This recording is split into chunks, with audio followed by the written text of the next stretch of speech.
Good morning, Wednesday morning, heading now to Ra'anana, which by now you should be familiar with. Big fan of the city, heading to Seeking Alpha in a couple hours to meet the team, talk tech, and some other cool topics, which I'll hopefully be able to share soon. After that, heading to Kazan for lunch because Ra'anana, and then I-24, so it's a pretty chill day. I'm very excited about that. Tomorrow's going to be more jam-packed, and then next week's Pesach, Passover, so no vlog all week next week, I think. Maybe one day I'll vlog, we'll see. But today's a very relaxed day, an exciting one I've been waiting for a long time because I love the Seeking Alpha team. I've never actually officially sat with the entire team. I sat with Alon, the COO, but meeting more members of the team today, I'm excited. And yeah, excited about Kazan. That's going to be awesome. Let's do this.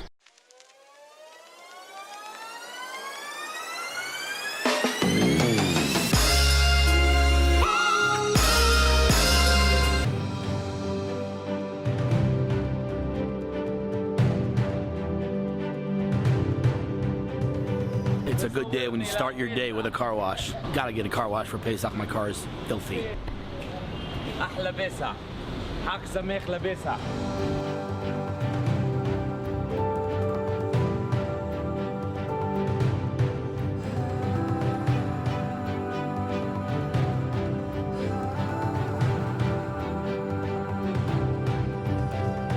Random cool little story.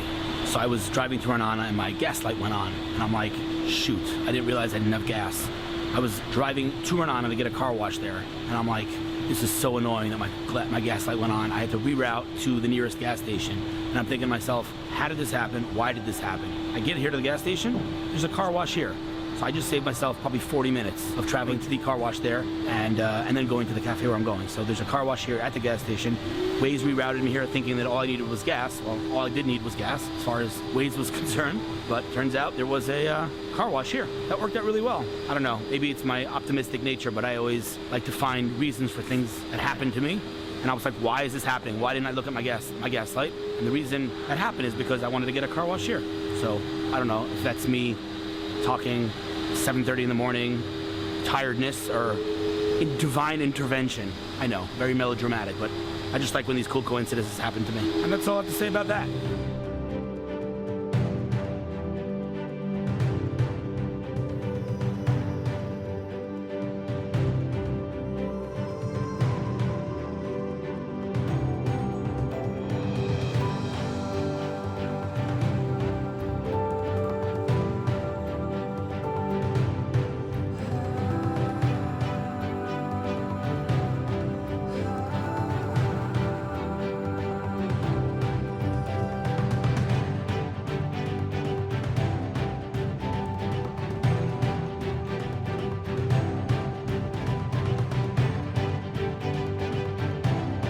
Made it to Ra'anana with a clean car and found parking.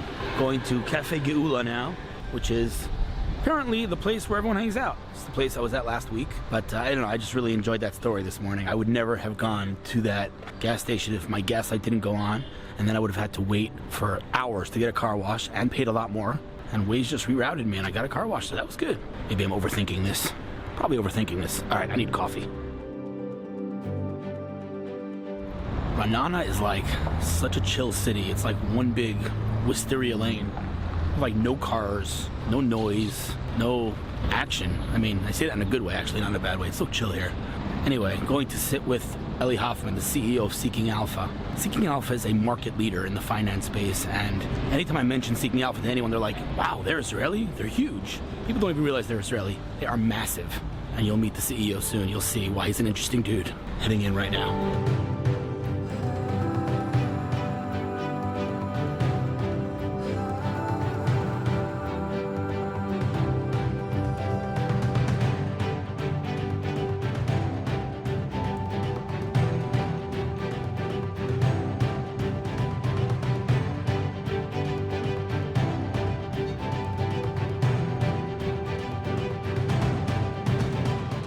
All right, so Ellie, the CEO, is heading in. We'll try to get a quick 2-minute interview before our meeting starts. We have a meeting with a couple of people, which I obviously cannot get on camera, but worst comes to worst, we'll do it after the meeting. And then I'm heading to Kazan after that. I think they're heading in right now, turning this thing off. All right, so this is a remarkable day for a whole bunch of reasons. First of all, I'm eating fish. Like, when was the last time you saw me eat fish? Never happens. I don't eat fish, but this is delicious.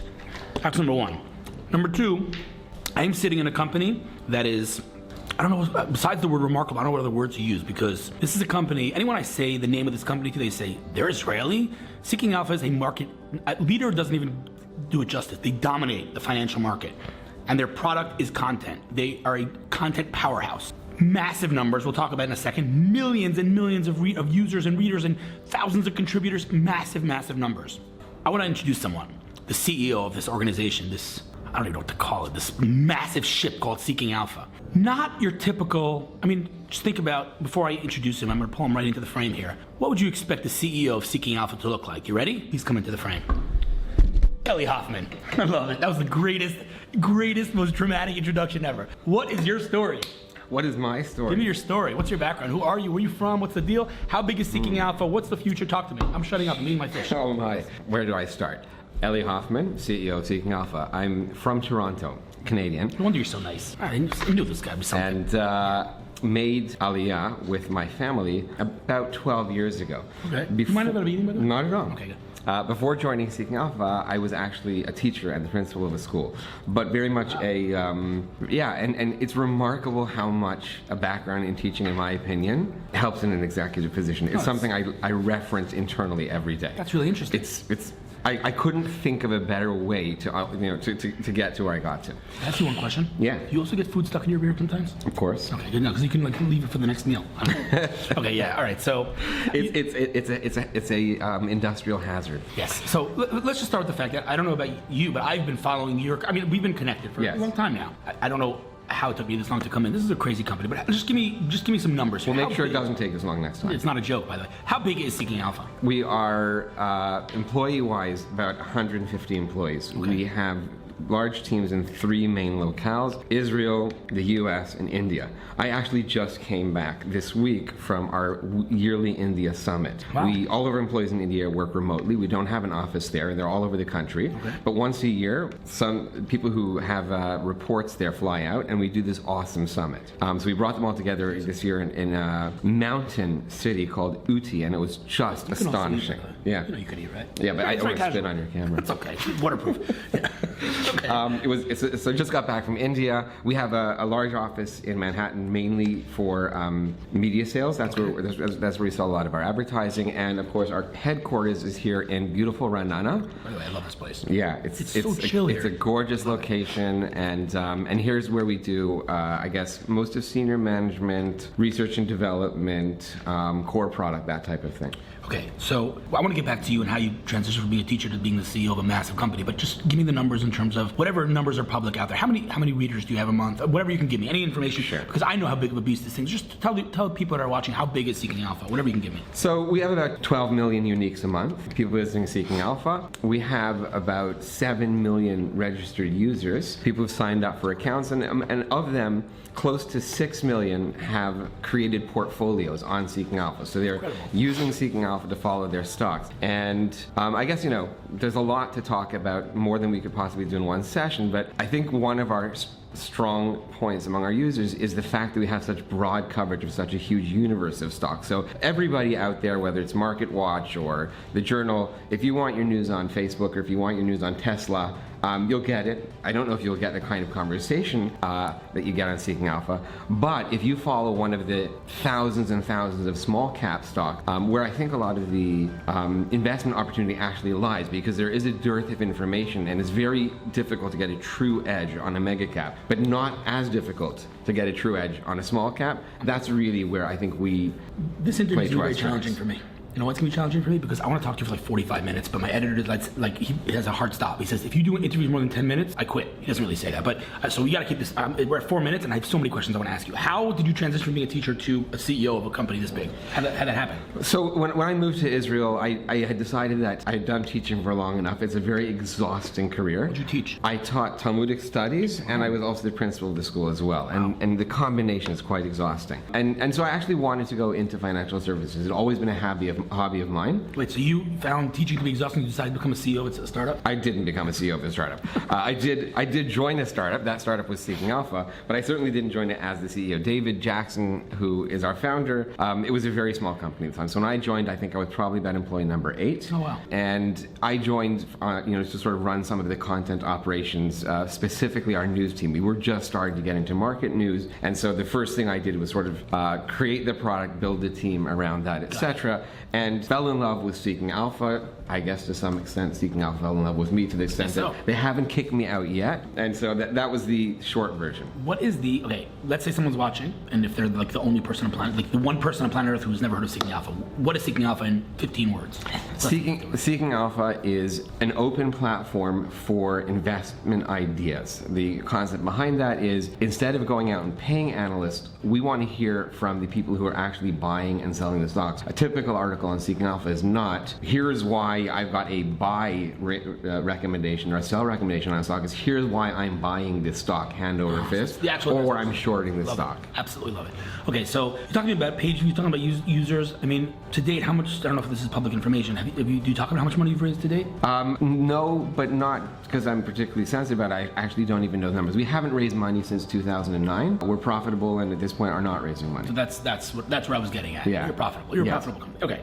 So, I started off this interview by saying this is a remarkable company. I mean, these are just some examples of why this company is remarkable. You're profitable. You're sitting in Ra'anana. You haven't raised money in a decade. You have an ultra-Orthodox CEO. You guys are growing incredibly. You're dominating. You are established as a market leader, and you're doing this basically organically. I mean, are you spending $100 million a year on advertising? How do you explain it? I think it's a combination of some smart things and a lot of good luck as well. We were first to market in the concept of let's get investors engaging with other investors. And while there were already websites out there that took the traditional approach, we were the first one that took a community-based approach. And community-based approach, if they get traction, can be incredibly powerful. And so there was just this enormous, and continues to be enormous, organic engagement among our user base. And that gave us the gift of being able to grow that user base and to the extent that we have, without ever having to pay for marketing, without ever having to advertise, etc. Unbelievable. I mean that. It's actually unbelievable to hear how successful this company is. And at the end of the day, again, out of lack of time, not because I have not 300 more questions to ask you, I do, but we'll do it offline. I also want you to eat a little bit. I'm just going to say right now, if I can help you in any way, shape, and form, please allow me to do that. It would be a privilege, because I don't know if you know this, I actually contributed to Seeking Alpha 10 years ago. Yeah. Did you know that? Yeah, I did. Back in the day, we don't talk, it's a dirty word to say what I wrote about. You know what I wrote about? No. Forex. Okay. Dirty word today. It wasn't a dirty word back then, but today it's a dirty word. Yes. But in any case, like I said, good luck with everything. Let me know how I can help. And thank you for having me here. And let's follow up again soon over steak next time. I just want to say, Hillel, it's so wonderful to have you here. I'm a big fan of yours. I think you do amazing work. I'm a big fan of yours. Thank you. And while I'm not a huge Facebook user, the first thing I look forward to when I open up Facebook is to see what you're up to. Now you're embarrassing me, man. You're embarrassing me. Thank you. I appreciate that. You're a fascinating person, and it's really great to have you. I feel pride at this. This company makes me proud. When I see companies by the way, I'm an advisor at Home Talk. Another example of a company. They're sitting in Givat Shaul. 50% of the staff there is ultra-Orthodox, and they're the world's largest DIY community with millions and millions.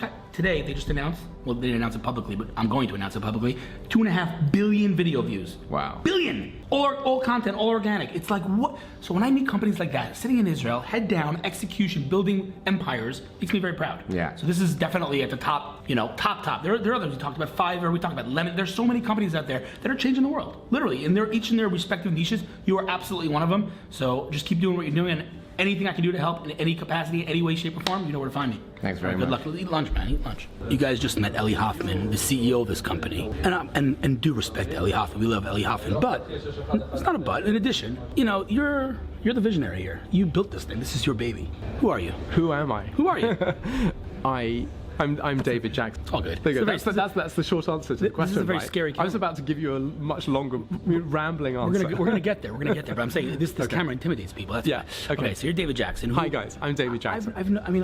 I think I've followed your career probably for a decade. I think. I'm serious. I'm not just saying, your reputation is top notch in this country, and not only in this country, in the world, in the finance space in general. Really, I think I first heard of you from Michael, if I'm not mistaken, Eisenberg. Anyway, okay, so David Jackson. So give me your backstory for a minute. Where are you from? What's your deal? Talk to me. Grew up in London. I worked at the Treasury, which is the finance ministry, for a very short time, and moved to Israel, worked in venture capital and kind of investment banking here. Which venture capital fund did you work at? Israel Seed for a very short time. I feel like everyone in this That's how I know Michael. I feel like everyone in this ecosystem at some point went through Israel Seed. Before that, Shlomo Kalish's company. Say Kalish and Medved and Michael. It's like everyone's like unbelievable. Yes. And yes. okay. Shlomo is phenomenal. Oh, I'm a huge Shlomo fan. Yeah, I love his Torah on Facebook. Love it. Okay.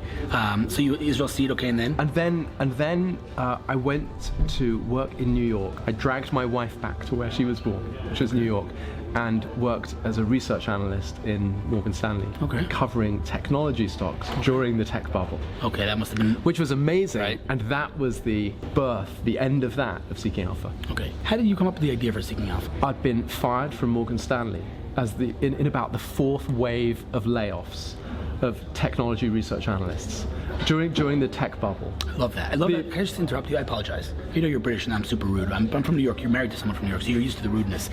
I love the fact that this beast of a company, this empire that I'm sitting in right now, was born because someone was fired from their job. No, I really think whoever's watching this, just think about it. You have a challenge in life. This guy had a challenge. He was fired from his job. That is not fun. I was fired once. The most unpleasant thing on the planet. And you built this thing. Like, that's right there is a tremendous, valuable lesson for anyone out there who's going through anything.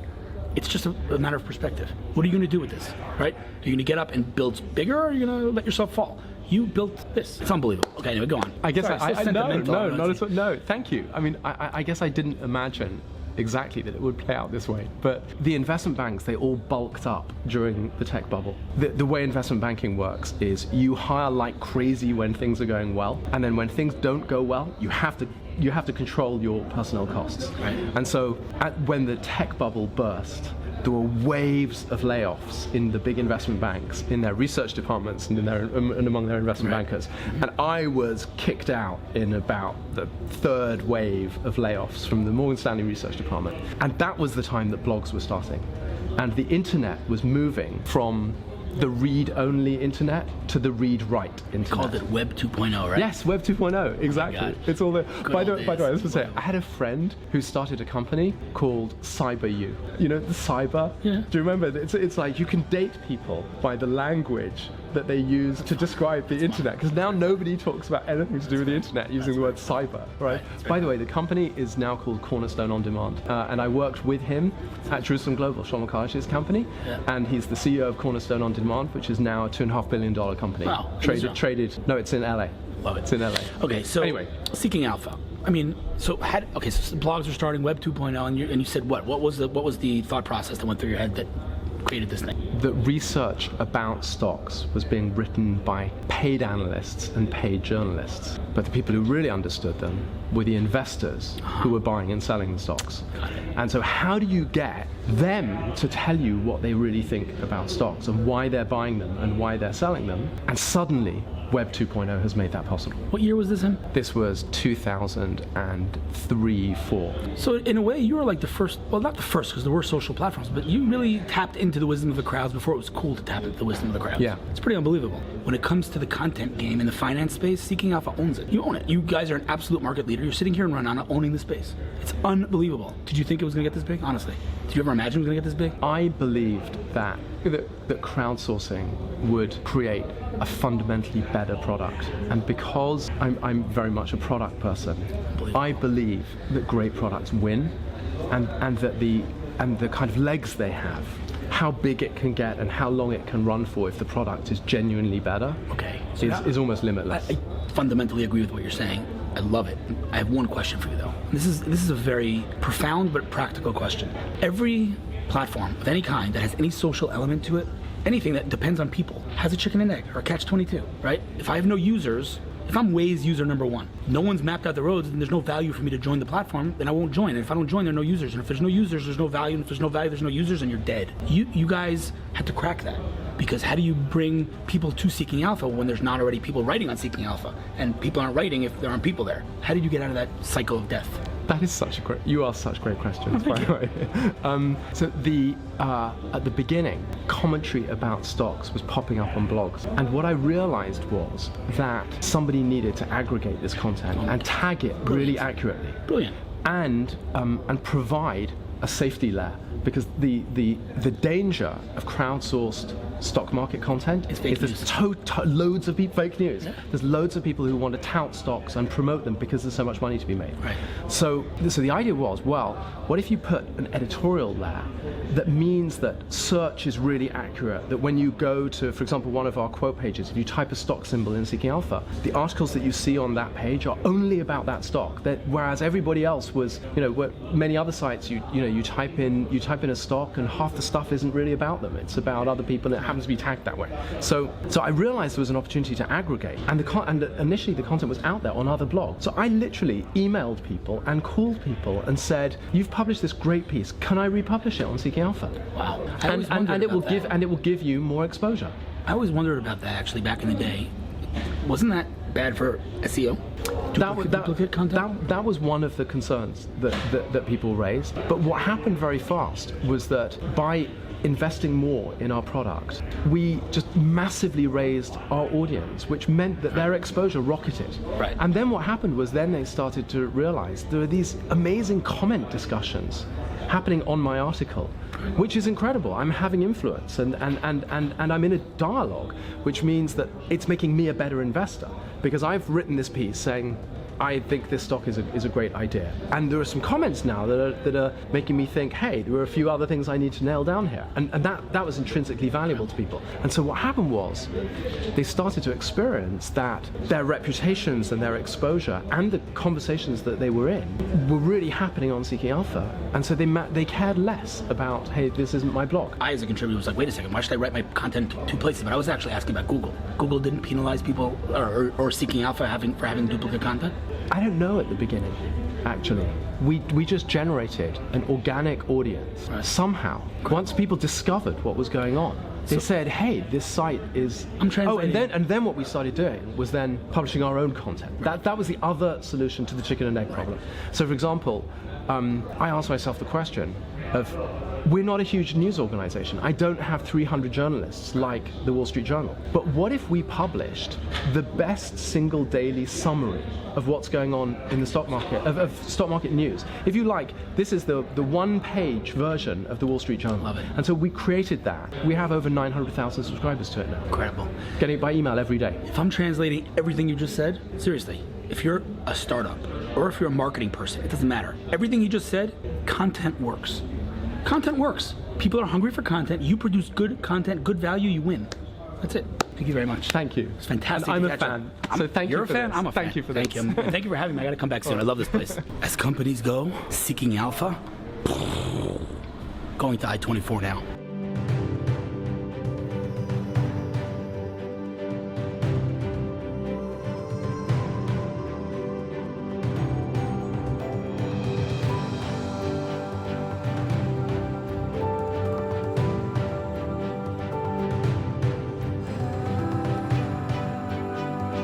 Made it to Jaffa. Again, I brought the drone, but I will not be droning because the weather's kind of nasty. The two stories I'm speaking about, usually it's three. I'll tell you what the third part of the segment will be today. The two stories I'm speaking about, one is Foxconn acquiring Belkin and Linksys. The second one is Mobileye and Uber and Mobileye's technology having the ability to have saved that human being who was killed by the autonomous car, the Uber autonomous car. And the third part of the segment today is actually going to be Passover. So I'll be talking a little Torah and Passover, maybe tying it into the Israeli ecosystem. You'll have to wait and see. But I got 15 minutes till I'm going live.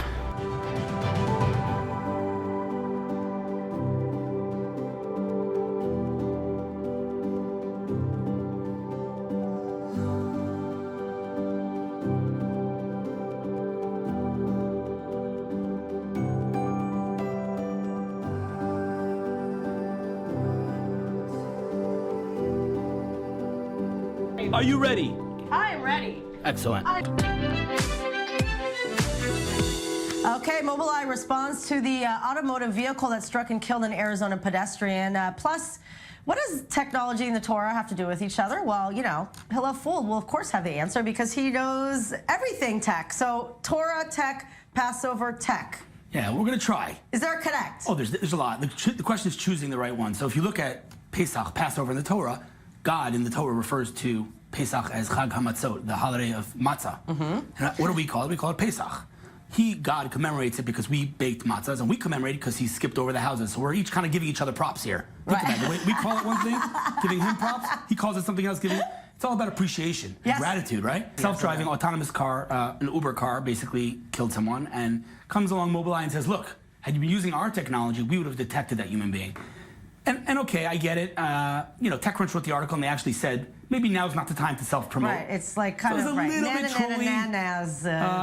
But let's put aside the marketing and communication of that, which in my opinion they should not have done. Putting that aside, at the end of the day, though, what Mobileye has from a technological perspective is actually very unique, and their precision and the ability to have detected that human being is what I guess we should focus on and put aside the nature of the trolling here. It is an important point to mention that if autonomous vehicles are going to dominate and going to take over the roads, we need to have a little bit more kind of safety, and it has to be a little more dependable and reliable. Right. That can happen. Foxconn is where everything is made. I mean, the iPhone's made there. Everything you name it. Like, it's the biggest factory in the world, basically. All of our electronic devices are built there. Mm-hmm. And they just acquired Belkin and Linksys, which is the biggest router company out there. Mm-hmm. Very strange acquisition, kind of on the surface. If you look at what in the world does this factory have to do with buying Belkin, these phone accessory company? It's a little strange. But if you maybe dig a little deeper, you'll understand that at the end of the day, they have complete dominance in terms of manufacturing. And now they're going to have, a step or a foot in the door into the whole mobile accessory game. Thank you. Thank you. What is going on here on TV? Who are you? Real quick, who are you? Karen Gaiman. I'm a dietitian, and I brought a lot of food. Love it. Got one more meeting for the day, but unfortunately, cannot get that one on camera, as it is hypersensitive. But other than that, tomorrow's going to be awesome. It's the last day of the week, and next week is the week off for Pesach. So I'll see you tomorrow.